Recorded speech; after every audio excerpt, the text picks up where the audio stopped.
Aí, rapaziada, bora assistir o que jogar após Elden Ring do canal Diário dos Games. Já fiz mais reacts desse canal bom. E quando eu ia falar que se o dono do canal não gostar que eu reaja, é só me chamar aqui no Insta. Só que o Insta tava deslogado, agora eu loguei.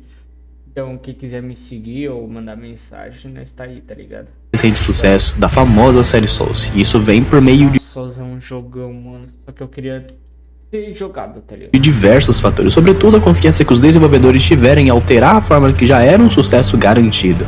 Apesar disso, a liberdade que as terras intermédias oferecem é o principal motivo que destaca o Elden Ring dos títulos anteriores. Mais diversidade de builds, armas, magias e com a presença de um modo co-op online e offline tornam Elden Ring uma experiência muito vasta, compilando os diversos pontos positivos da série Souls, além das suas próprias implementações. O lançamento de Elden Ring foi um absoluto sucesso, e com isso sabemos que esse título foi a porta de entrada para muitas pessoas da série Souls, e muitos que desejam experimentar os jogos mais antigos, a pergunta que fica é por onde começar? Existem 6 caminhos disponíveis: Demon Souls, Dark Souls 1, 2 e 3, Bloodborne e Sekiro. E hoje eu vou comentar sobre os jogos em seus diversos aspectos. E só um detalhe, eu não pretendo me aprofundar em aspectos muito técnicos relacionados a gameplay, exceto aqueles que realmente sejam muito importantes para a experiência geral. Por exemplo, em Elden Ring é possível pular numa boa, mas em Dark Souls isso não acontece, exceto se o personagem estiver correndo. Fora isso, é só um comentário ou outro. Agora chega de enrolação e bora começar com um dos meus jogos favoritos dessa série, Dark Souls.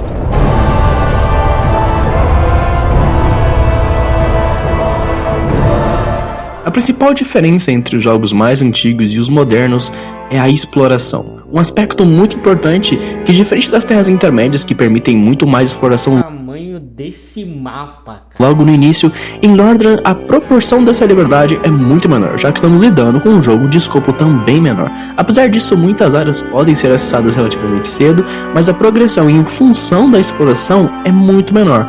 Principalmente em Elden Ring, que a gente pode andar para um lado e pro outro em vários cantos do mapa, coletando recursos, enfrentando chefes mais simples, ou até mesmo pegando umas runas grátis, até subir o nível do personagem e enfrentar os chefes sem muitas dificuldades. Em Dark Souls, os chefes iniciais são fáceis, mas em contrapartida, a partir disso, os recursos são relativamente mais escassos e os próximos desafios mais exigentes. Nada muito complicado, mas a diferença nesse aspecto é muito grande, principalmente se você travar em algum chefe. Além de uma progressão diferente e até mesmo um pouco punitiva, o mapa pode se tornar um grande desafio, pois Dark Souls 1 é muito mais pé no chão, por assim dizer. As viagens entre as graças, ou nesse caso as fogueiras, não estão disponíveis, bem diferente de Elden Ring, que tem graça pra tudo quanto é lado e ajudam demais a atravessar longas distâncias das terras intermédias. Imagina sempre precisar ir a cavalo entre as graças mais próximas, só liberando as viagens rápidas depois de matar o Radan. Seria um inferno, sinceramente. Mas apesar do exagero, o teleporte entre as fogueiras é liberado relativamente rápido. Porém, sinceramente, é um dos primeiros charmes no Dark Souls 1, a conexão entre os mapas, que é excelente, muito bem feita, coerente e interessante. A diversidade dos cenários é considerável. Nesse título, os mapas clássicos marcam presença. No caso, os pântanos de veneno, as piscinas de lava, neve e, é claro, os mapas que causam estresse pós-traumático em qualquer desavisado que não vá devidamente preparado. Particularmente, o maior charme de Dark Souls 1, como eu disse, são os mapas, principalmente as conexões entre elas ou os corta-caminhos, que podem ou não ligar cenários distintos. Por exemplo, Darkwood Garden, que precisa de uma chave que custa 20.000 almas para acessá-la de maneira correta, mas que permite outras opções não convencionais, tipo dar uma maior volta na área, um método perigoso, né, porque você encontra inimigos muito fortes logo no início do jogo, mas que economiza algumas almas. Um outro exemplo mais simples, a ilha em Darkwood Garden, que serve como ligação entre Undead Burg e Undead Parish, assim como Firelink Shrine.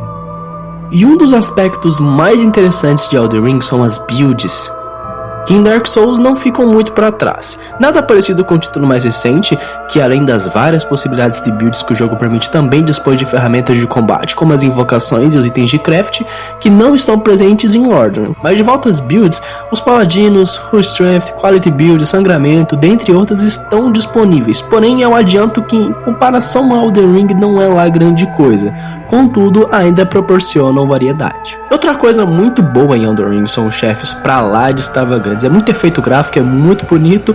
E em Lordaeron existem 25 chefes que podem ser desafiados. Isso daqui tá lindo, mano. Olha isso. Meus olhos também. Entre monstros, demônios, humanos corrompidos e dragões.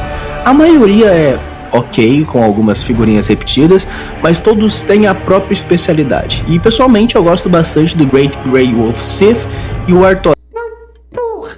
São chefes simples, mas essencialmente muito bons pela lore ou design.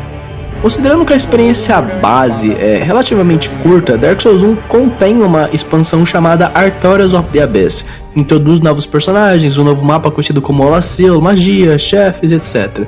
É uma expansão de média curta duração, nada demais, exceto se você gosta muito de lore, nesse caso é um puta de um prato cheio. Eu gosto dessa DLC, mas eu não tenho muito o que dizer, sabe? Ela é simples. Eu obviamente recomendo fortemente que joguem, pois adiciona mais conteúdo ao jogo base. E por fim, eu entendo que Dark Souls 1 é um jogo muito fácil dentro do possível, em nenhum momento requer muito do jogador, então lidar com os desafios é bem tranquilo no geral. Mesmo a DLC que tem uma curva de dificuldade retardada quando se fala em dano de magia Dark, não é muito difícil de lidar, é um jogo curto, bem tranquilo, e é isso aí, é basicamente isso. Com tudo isso em mente, Dark Souls 1 é uma experiência interessante, porém em relação aos jogos que vieram depois, esse título deixa a desejar em alguns aspectos, mas é muito balanceado, principalmente na questão da dificuldade. Eu espero que você tenha gostado desse vídeo. Aqui na tela estão outros vídeos do Diário dos Games, eu vejo você no próximo vídeo e até mais.